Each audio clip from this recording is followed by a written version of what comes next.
Mes chers amis, nous sommes ici à Strasbourg pour parler de démocratie et de liberté autour d'un sujet qui nous touche tous, la santé.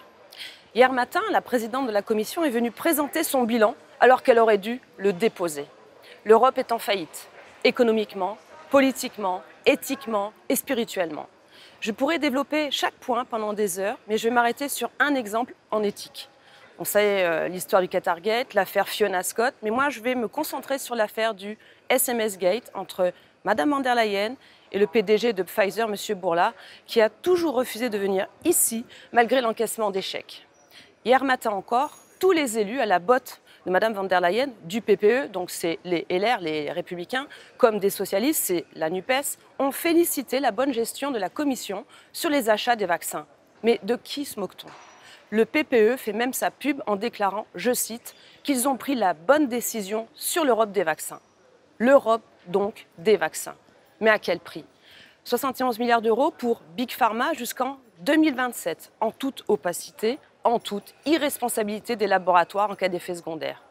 Qui ici a vu l'intégralité des contrats ?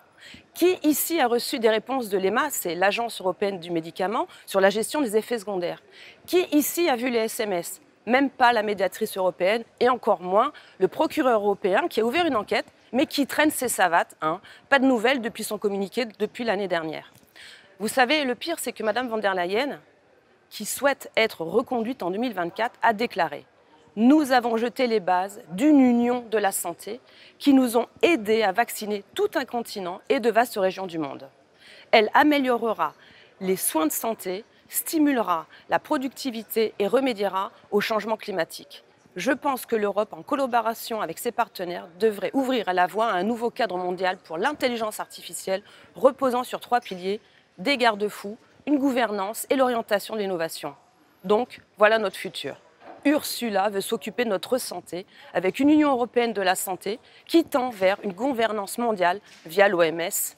Et ça, on le sait tous, puisque c'était l'objet de notre conférencière que nous avons organisée sur ce thème de l'OMS et les nouvelles règles à venir, avec des experts de renom international comme le docteur Peter McCullough ou le professeur Mathias Desmet ou encore le docteur David Martin, venu spécialement des États-Unis, car nos libertés, notre souveraineté sont toujours remises en question.